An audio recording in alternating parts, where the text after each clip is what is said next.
mag-serve sa church. Second, magkape. Pangatlo is magtingin ng gamit for tomorrow's classes. So, samahan niyo ako sa araw ko. Sa ating first task, which is mag-serve. Kakatapos ko lang mag-serve kanina. Ngayon, we're going to a new coffee shop here sa Angeles. And you will know it later. Bye! Now, kanina sa church tayo. Ngayon, we are at a coffee shop here sa Angeles, which is Shuttle's Best. Their coffee is good. I have now is Rice Americano. And masarap yung coffee. Kaya, di ko madalang ako naglasan ng coffee kasi bawal ako ng coffee.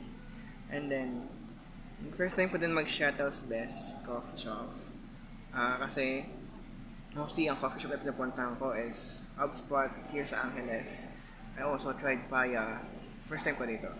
And then, masarap. Yun nga, kanina said earlier. Masarap. And namdam mo yung kape. Yung bitterness ng kape. Pupuntahan akong special place kung saan ramdam ko na yung Pasko sa Angeles. September pa lang, be. September pa lang ramdam na yung Pasko sa Angeles dahil dito. So, punta na din siya. Let's go! It's a place near San Mateo ng Angeles.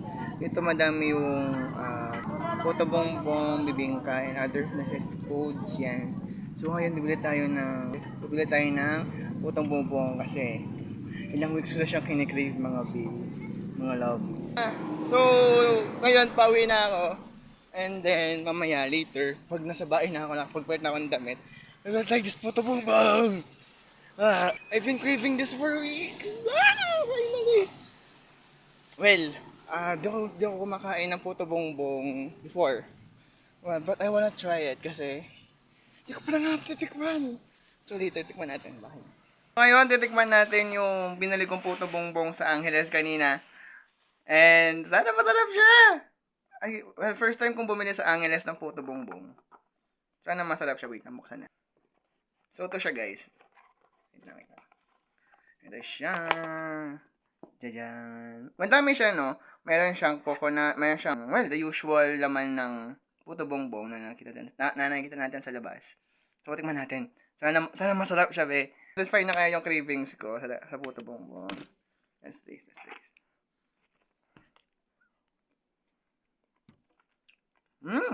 Sarap.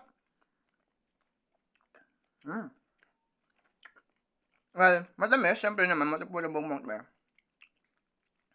Tapos, yung masarap tamis, tama lang. Tapos, andun pa rin yung lasa ng coconut, yung condensed milk, yung cheese, andun. Masarap siya! So, yun. Masarap siya. One more try para verify natin talaga kung masarap. Kasi, tama. Not too sweet, tama lang. Yung condensed milk, andun yung lasa, sarap. Tapos yung shaved coconut, mentioned added texture. And then yun. I hope you enjoyed the video.